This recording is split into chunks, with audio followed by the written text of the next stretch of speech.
The carriage wheels stopped outside the gates of Grantham Hall, and Margaret Hale felt her stomach twist before she even stepped down. 5 housekeepers had left this house in less than a year.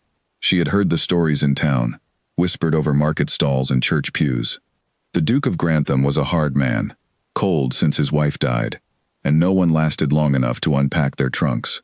Margaret did not care about stories. She cared about the coins in her pocket, which were almost gone, and her mother's medicine, which was not. She stepped down from the carriage, with her back straight and her chin lifted, though her hands trembled slightly as she smoothed her plain gray dress. The house rose in front of her, like a mountain of gray stone, its windows dark even in the afternoon light. A young footman met her at the door, his face pale with something close to pity. "You must be the new housekeeper," he said. "I hope you brought patience with you, miss. You will need it." Margaret gave him a small, firm smile. "I brought more than patience. I brought determination." Inside, the hall was grand but neglected. Dust sat thick on the picture frames. The curtains hung crooked. A vase of dead flowers stood untouched on a table, as if no one had noticed they had died weeks ago. Margaret's fingers itched to fix it all immediately, but first she had to meet the man who owned this crumbling kingdom. She found Duke Alistair Grantham in his study, standing by the window with his back to the door, a glass of amber liquid in his hand, though it was barely noon. He did not turn when she entered. "Another one," he said, his voice flat and tired. "Tell me, how long do you give yourself before you run like the rest?" Margaret's spine stiffened. "I do not run, Your Grace. I was told there was a position for a housekeeper. I intend to keep it." He turned then, and she saw a man perhaps 10 years older than her, with sharp gray eyes and lines of exhaustion carved into his face. He looked at her the way one looks at a puzzle piece that does not fit. Bold words. I have heard bold words before. Mrs. Whitfield used bold words. She lasted 11 days. I am not Mrs. Whitfield. Something flickered in his eyes, gone as quickly as it appeared. "No, I suppose you are not." He set down his glass. "My brother believes you might last a month. I have wagered him otherwise. Do try to prove me right, Miss Hale. It would save us both a great deal of trouble." Margaret felt heat rise in her cheeks, not from embarrassment, but from anger. She had traveled 2 days for this position, left her mother in the care of a neighbor, and now she stood being told her failure was already expected, already bet upon like a horse race. But she said nothing of her anger.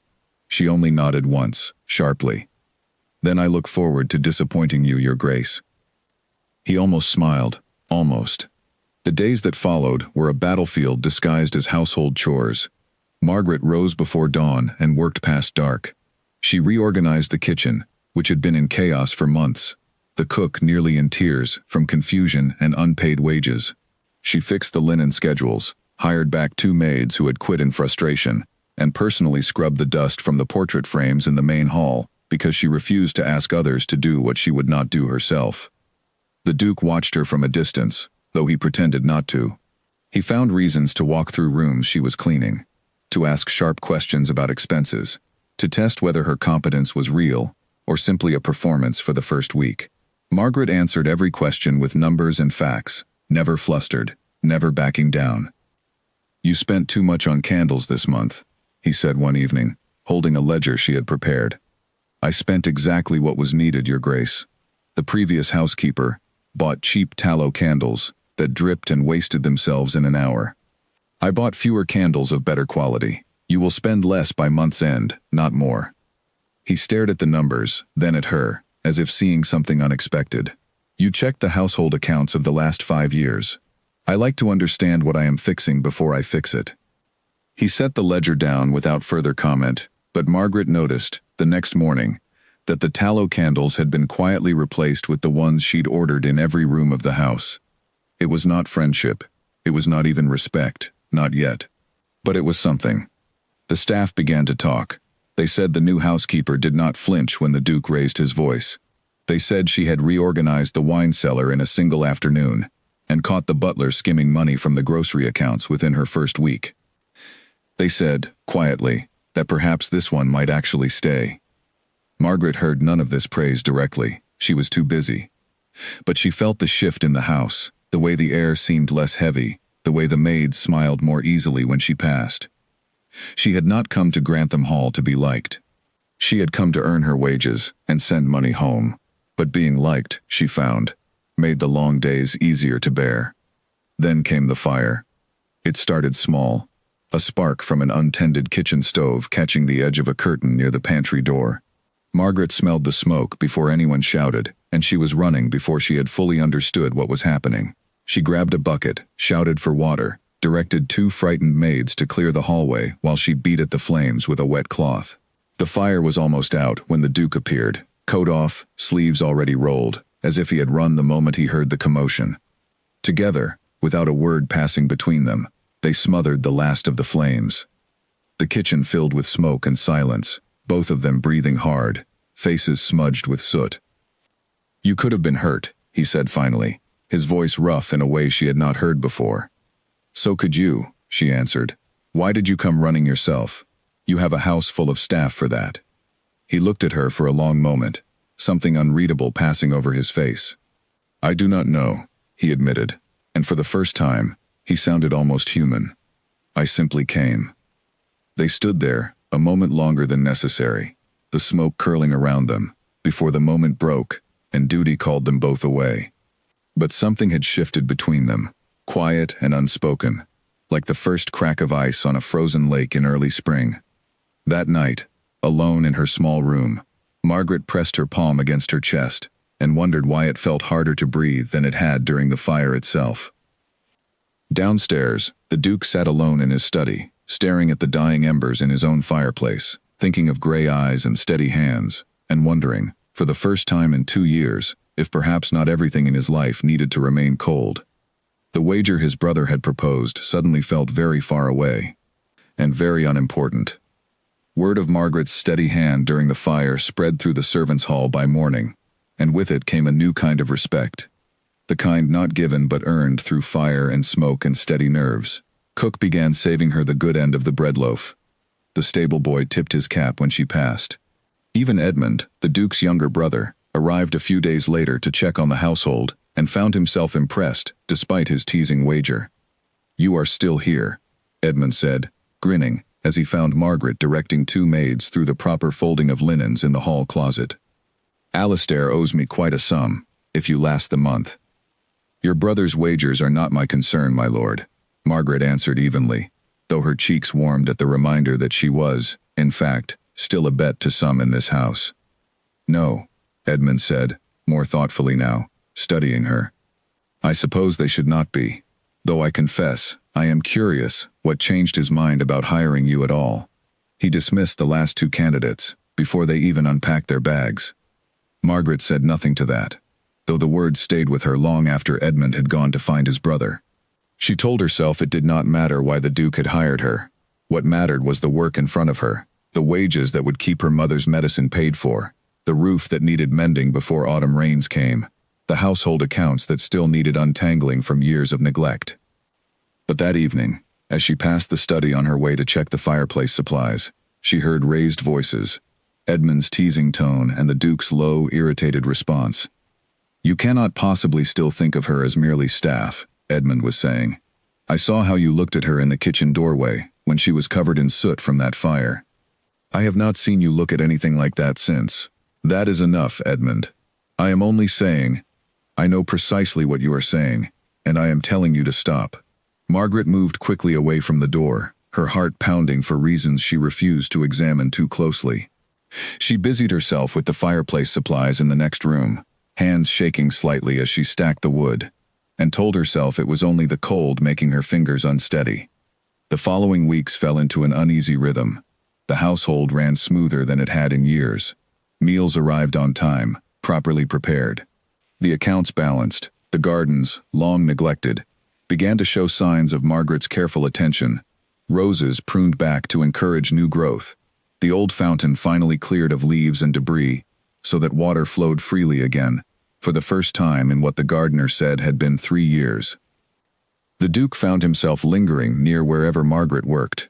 He told himself it was to check her progress, to ensure the money was well spent, to satisfy his responsibility as master of the house. But he knew, in the quiet, honest corner of his mind he rarely visited anymore, that it was something else entirely.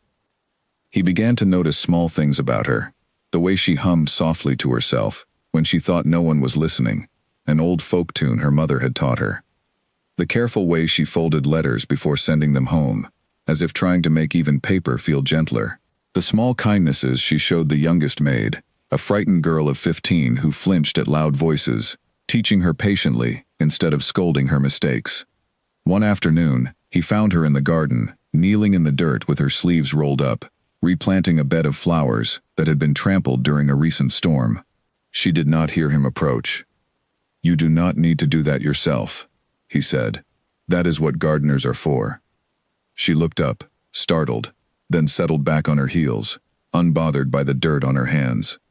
"The gardener has enough to manage with the hedges and the orchard.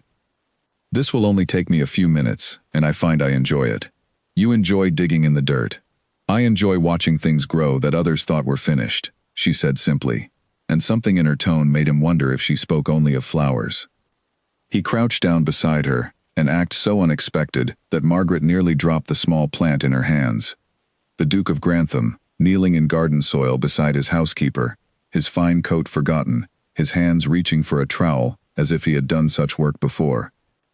"My wife used to garden," he said quietly, the words coming slowly, as though each one cost him something. "Before she died, this was her favorite bed. I could not bear to look at it after, so I let it go untended. I told myself it was grief. Perhaps it was simply cowardice." Margaret's hands stilled in the soil. She had heard whispers of the late Duchess, of course, but never from him directly. "It is not cowardice to grieve, Your Grace." "No," he agreed.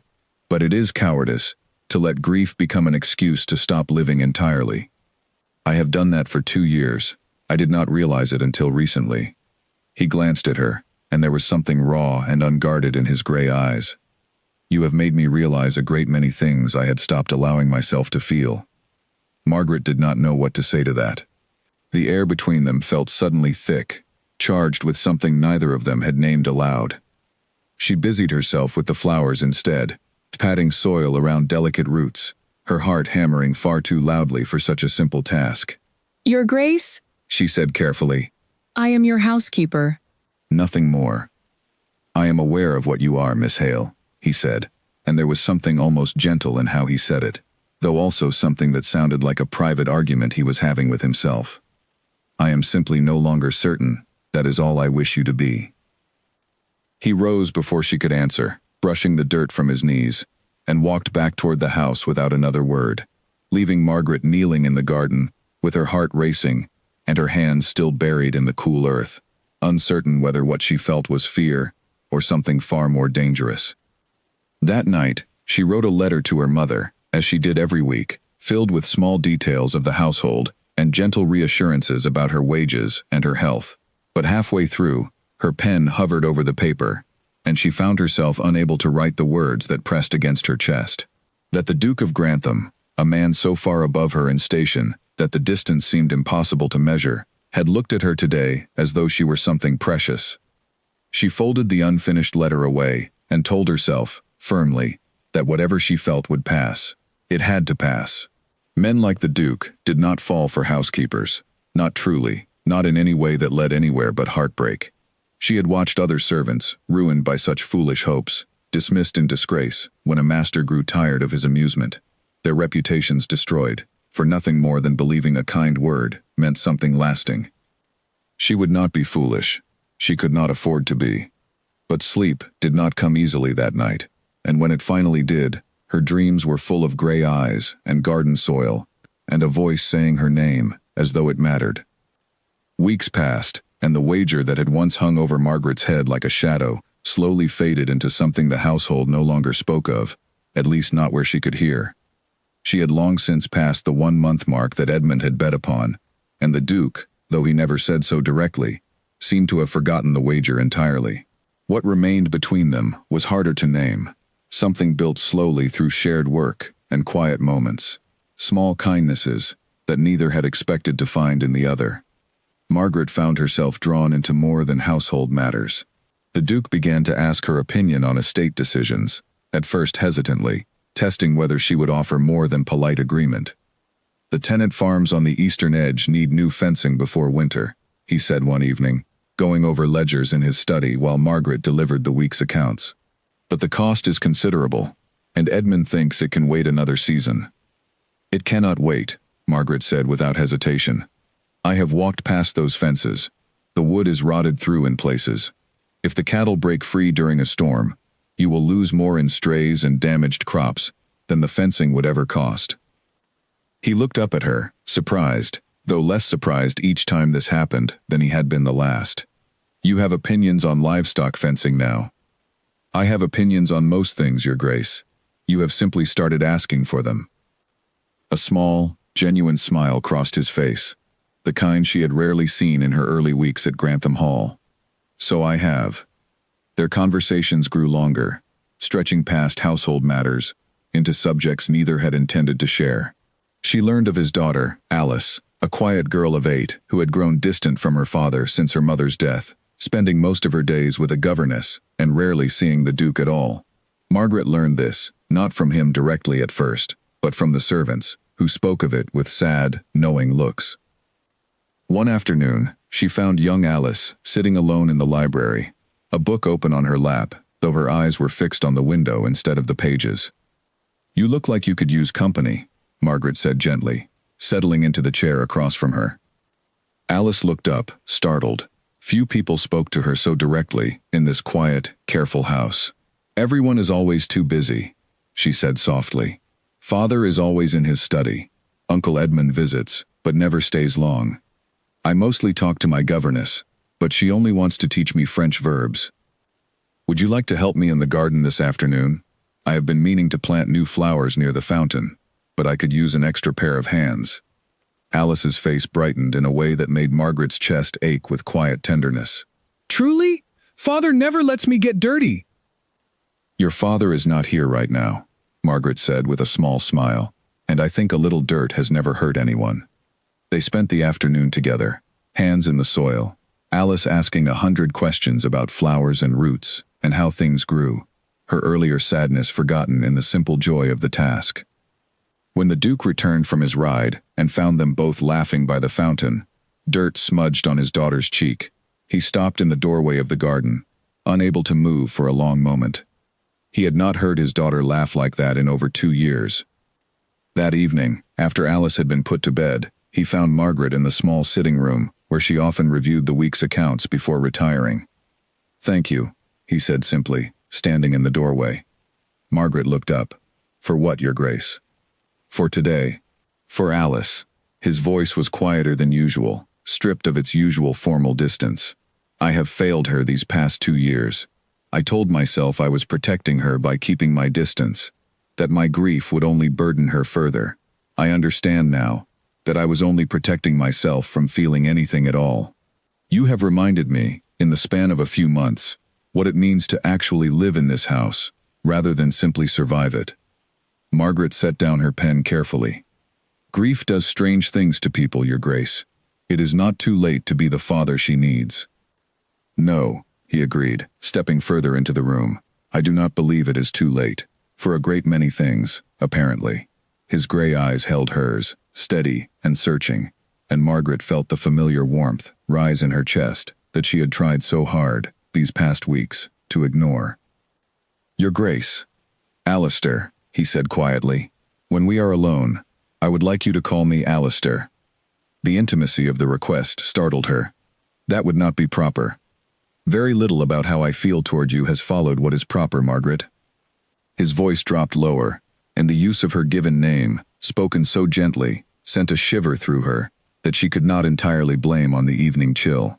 I have tried to convince myself these past weeks that what I feel is simple gratitude, respect for your competence, admiration for how you have restored order to my household, and warmth to my daughter's life. But I no longer believe that is the whole truth, and I think perhaps you do not believe it either. Margaret rose from her chair, putting careful distance between them, though her heart raced in a way that made distance feel like a lie. Your Grace, I am your housekeeper. There is a wager, or there was, and even if there were not, the distance between our stations is not something either of us can simply wish away. I have my mother to think of, my reputation. If word spread that you and I I am not asking you to risk your reputation for nothing, Margaret. He closed the distance she had created, stopping close enough that she could see the sincerity etched into every line of his face. I am telling you that what began as a wager has become, for me, something I did not expect and cannot simply dismiss. You have changed this house. You have changed me. I am not a foolish young man chasing an idle fancy. I know precisely what I feel, and I have never been more certain of anything since my wife passed. Margaret's breath caught. Every practical instinct in her told her to step back, to remind him gently but firmly of all the reasons this could only end badly. But standing there, in the quiet lamplight of the sitting room, with his gray eyes fixed on hers with such open honesty, she found the words harder to summon than they had ever been. I do not know what to say, she admitted softly. Then say nothing tonight, he said, stepping back with visible restraint, giving her the space she needed. But know that my feelings are not idle, Margaret, and know that I intend to prove it to you, in time, until you no longer doubt them. He left her standing alone in the sitting room, her heart pounding, her mind a storm of confusion and hope and fear, all tangled together. She sat back down slowly, staring at the account books she could no longer focus on, and pressed a hand to her chest, as if she could steady the wild beating there through touch alone. Outside her window, the moon rose over Grantham Hall, silver light falling across gardens that had, months ago, been forgotten and overgrown, and were now, slowly, beginning to bloom again. The rumors began not long after, as rumors always did, in houses with too many idle tongues and too little discretion. It started with a visiting cousin of the late Duchess, a sharp-eyed woman named Constance who arrived unannounced one gray morning and installed herself in the guest wing as though she owned it. Constance had long harbored hopes that her own daughter might one day catch the Duke's eye, restoring a connection to the family fortune that had grown thin in recent years. She watched Margaret with narrowed, calculating eyes from the very first dinner, noting the easy way the Duke spoke to his housekeeper, the warmth that had crept into a household she remembered as cold and lifeless. "How very familiar you have become with the staff," Constance said to the Duke one evening, her tone light, but her meaning sharp as a blade. "One might almost mistake Miss Hale for a member of the family, the way she speaks so freely at your table." "Miss Hale runs this household with more competence than anyone has in years," the Duke replied evenly, though Margaret, standing near the doorway with a tray of tea, felt the weight of the comment land squarely upon her. "I value her judgment. There is no scandal in that." But Constance was not so easily dissuaded. Over the following days, she began to plant small seeds of doubt among the staff, whispered comments about Margaret's rapid rise in the Duke's favor, suggestions that perhaps such favor had been earned through means less honorable than hard work alone. She cornered the young maid Alice had grown fond of, pressing coins into her hand in exchange for information about the household, twisting innocent observations into something far darker. It was Edmund who first brought word of what Constance was doing, finding his brother in the study late one evening, his face grim. "She is spreading rumors, Alistair, claiming Margaret has been stealing from the household accounts, using her position to enrich herself and her ailing mother. She says she has proof, letters supposedly showing money moved improperly. I do not believe a word of it, but she is showing these claims to anyone who will listen, and some of the staff have begun to whisper." The Duke's face went cold with fury. "Where is this supposed proof?" "She would not show me directly, only hints, enough to make people wonder." Edmund hesitated. "Alistair, you must understand how this looks from the outside. A housekeeper rising so quickly in your favor, spending so much time in your company. Even without Constance's lies, tongues would wag eventually." "Let them wag," the Duke said sharply. "I will not dismiss an innocent woman, because small-minded people cannot understand honest respect and honest work. But the damage, once begun, was not so easily undone.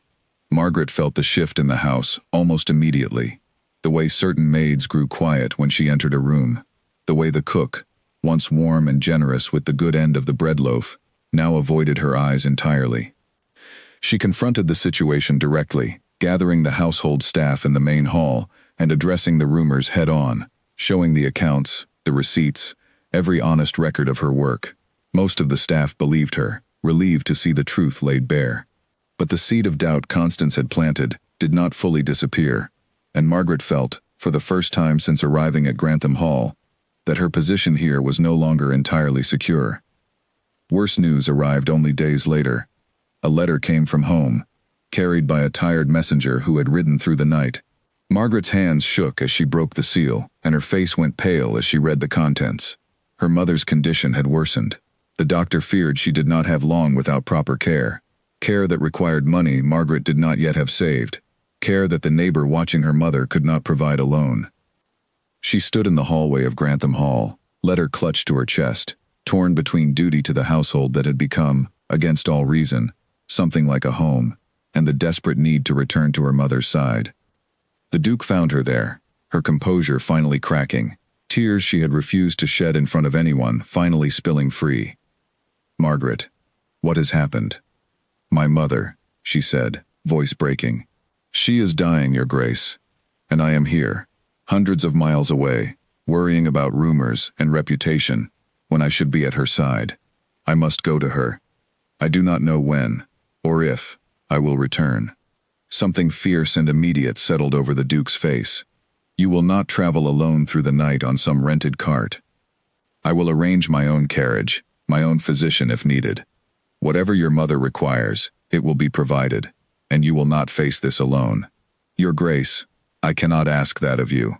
"You are not asking," he said firmly, already calling for his steward, already setting the household into motion around her.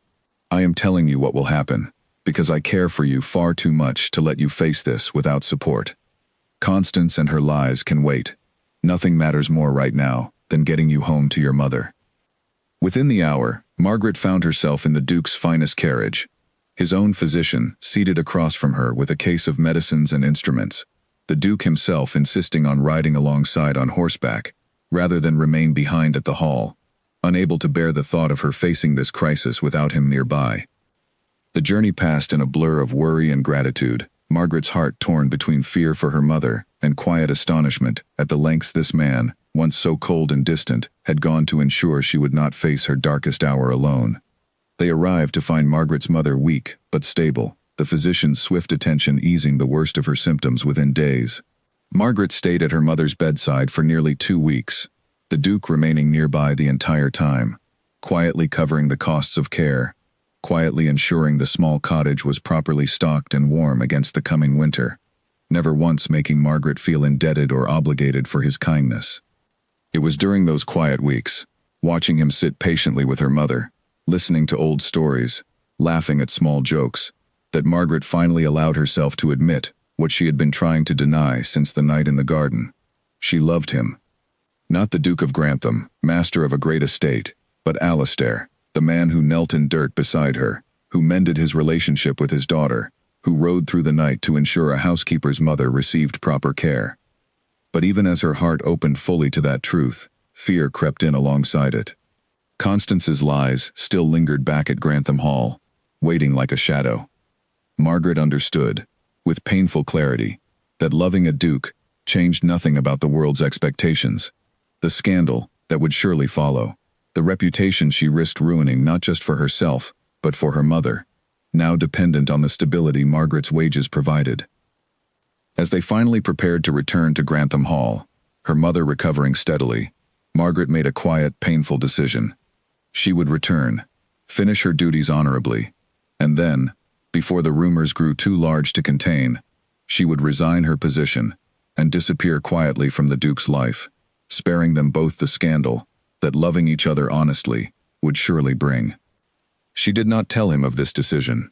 She simply carried it, heavy and silent, back toward Grantham Hall, uncertain whether her heart would survive the leaving, even as she convinced herself it was the only honorable path left to her.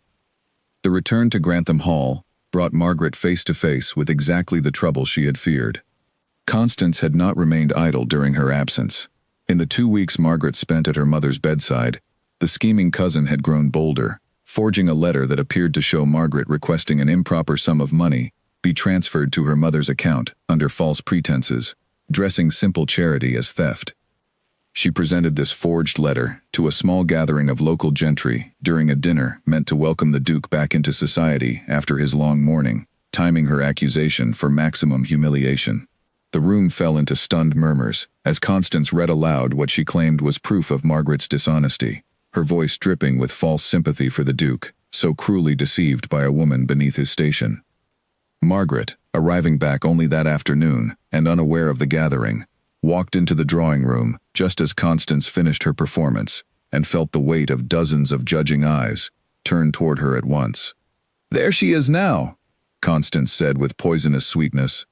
Perhaps Miss Hale would care to explain this letter herself. The room waited. Margaret's heart pounded, humiliation and fury warring inside her chest. But before she could speak a single word in her own defense, the Duke stepped forward, his voice cutting through the room like a blade. "That letter is a forgery," he said flatly. "I have already had my solicitor examine the handwriting against Miss Hale's genuine correspondence. They do not match, nor does the account number listed belong to any bank Miss Hale's mother has ever used." He turned his gaze upon Constance, and the fury in his eyes made even the boldest guests shrink back. What does match, however, is the handwriting on 3 letters sent recently from this house, requesting funds be quietly diverted from the estate's charitable trust into a private account belonging to your own daughter, Constance. My solicitor discovered that as well, while investigating your claims against an innocent woman. The room erupted into scandalized whispers. Constance's face drained of color, her earlier confidence crumbling entirely. "I do not know what you are implying," she stammered. "I am not implying anything," the Duke said coldly. "I am stating plainly that you have spent weeks attempting to destroy the reputation of a woman who has done nothing but serve this household with honesty and skill, all while quietly stealing from the very estate you claim to protect. You are no longer welcome in this house, Constance. My solicitor will be in contact regarding the return of the stolen funds, and should you attempt to spread further lies about Miss Hale, I will pursue this matter through proper legal channels without hesitation." Constance fled the room in disgrace, her schemes unraveled entirely before an audience of the very people whose opinion she had hoped to turn against Margaret. The gathered guests, having witnessed the truth laid bare so decisively, turned instead with sympathy and quiet respect toward Margaret, several offering apologies for ever entertaining such rumors. But Margaret, though relieved beyond words at her vindication, felt the earlier resolve still sitting heavy in her chest. Vindicated or not, the fundamental truth remained. She was a housekeeper, he was a duke. Whatever feelings had grown between them during these strange, wonderful months could not simply erase the vast difference in their stations, nor the scandal that would inevitably follow should those feelings ever become public in a more permanent way. That night, after the guests had gone, and the household had finally settled into quiet, Margaret packed a small bag in her room, hands trembling as she folded what few belongings she had brought with her all those months ago. She intended to leave before dawn, a note explaining her resignation left discreetly on the Duke's desk, sparing them both a difficult farewell that she feared she would not have the strength to endure. She was halfway through folding her second dress when a knock sounded at her door, firm and unmistakable. "Margaret." The Duke's voice, low and urgent. "I know you are in there. Please, open the door." She hesitated, glancing at the half-packed bag, then finally crossed the room and opened the door. He stood there, still dressed from the evening's events, his composure from earlier entirely gone, replaced by something raw and afraid. "You are leaving," he said, his eyes falling to the bag visible behind her. It was not a question. "I must," Margaret said, her voice barely steady. "Your Grace, tonight proved that whatever exists between us cannot remain hidden forever. Constance may be gone, but others will come. Others will always look at me and see only a housekeeper who reached above her station, and they will look at you and see a duke made foolish by feeling. I cannot bear to be the reason your name is dragged through scandal. I cannot bear to watch Alice grow up hearing whispers about her father's housekeeper. It is better if I simply go, before either of us is hurt further." "Better for whom?" His voice cracked with an emotion she had never heard from him before, not even in his darkest grief. "Because it is certainly not better for me, Margaret. I have spent 2 years believing I would never feel anything again after losing my wife, and then you arrived, arguing about candles, and rebuilding my garden, and teaching my daughter to laugh again, and I found myself alive in ways I had forgotten were possible. The wager my brother made means nothing to me now. It has meant nothing for months. What I feel for you is not some passing fancy born of loneliness. It is real, and it is permanent, and I refuse to let fear of scandal chase away the first genuine happiness I have known in years." Margaret's eyes filled with tears she could no longer hold back. "Alistair, I am afraid." "So am I," he admitted softly, stepping closer, reaching up to gently brush a tear from her cheek with a tenderness that undid the last of her resolve. "But I would rather face that fear beside you than spend another 2 years hiding from feeling anything at all. Stay, Margaret, not as my housekeeper. Stay as the woman I love, and let me spend whatever time it takes proving to you, and to anyone who dares to doubt it, that what exists between us is worth every difficulty we might face." The bag lay forgotten on the floor, as Margaret finally allowed herself to step into his arms, the fear that had driven her toward leaving, dissolving into something far stronger, far more certain. For the first time since arriving at Grantham Hall all those months ago, expecting only wages and hard work, she allowed herself to believe in something she had never dared hope for. News of the Duke's intentions spread through the county, faster than any scandal Constance could have invented. Some raised eyebrows at a Duke choosing to marry so far beneath his station, but far more, having witnessed the transformation in both Alistair and young Alice over recent months, spoke instead of a rare and genuine happiness that seemed to have settled over Grantham Hall, like sunlight after a long winter. Alice, when told of her father's intentions, threw her arms around Margaret with a joy that needed no explanation, already having claimed her, in her own quiet, childish way, as something close to family for weeks. Margaret's mother, recovered enough now to travel with careful assistance, arrived at Grantham Hall to witness her daughter's happiness firsthand, tears of pride and relief in her eyes, as she watched Margaret walk through gardens that had once been forgotten, now blooming brilliantly under months of careful attention. The wedding was set for summer, in the very garden Margaret had first knelt in months before, restoring flowers no one else had believed could bloom again. Edmund, ever teasing, reminded his brother often of the wager that had started it all, though always with genuine warmth beneath the jokes. "You lost the bet rather spectacularly," Edmund said one afternoon, watching Margaret direct final preparations for the wedding, with the same calm competence she had brought to every task since her arrival. "I have never been happier to lose anything in my life," Alistair replied, watching Margaret across the garden with open, unguarded affection. On the appointed summer morning, Grantham Hall stood transformed from the cold, neglected house Margaret had first entered nearly a year before. Flowers bloomed in every bed, sunlight poured through freshly cleaned windows. Staff who had once whispered doubts now gathered joyfully to witness the marriage of the housekeeper, who had, against every expectation and every wager, quietly won not only the trust of an entire household, but the heart of the man who ruled it. Margaret walked through the garden in a simple, elegant gown, her mother watching with tearful pride, Alice scattering flower petals ahead of her with delighted seriousness, taking her role in the ceremony with the utmost care. Alistair waited at the end of the path, his gray eyes bright with an emotion he no longer bothered to hide, the cold, guarded Duke of a year ago, entirely transformed into a man ready, finally, to build a life full of warmth again. As they exchanged their vows beneath the summer sky, surrounded by a household that had become, in every meaningful way, a family, the old wager that had once threatened to define Margaret's arrival at Grantham Hall was finally, completely forgotten, replaced by something far more lasting. She had come to this house expecting only wages and hardship, prepared to endure whatever difficulty the position required to keep her mother safe and provided for. She had not expected to find a home. She had not expected to find a family in a lonely little girl and a grieving man who had forgotten how to hope. And she had certainly never expected to find love in a house that everyone, including its own master, had once believed incapable of holding warmth ever again. But love, Margaret had learned, often arrived exactly where it was least expected, blooming quietly in neglected gardens, waiting patiently for someone brave enough to kneel in the dirt and begin again. By summer, the housekeeper who was never meant to stay a month had become the woman who ruled not only the Duke's grand and troubled household, but the deepest, most guarded corners of his heart, proving that even the coldest winters eventually gave way to warmth, if only someone was willing to tend the garden long enough to let it bloom.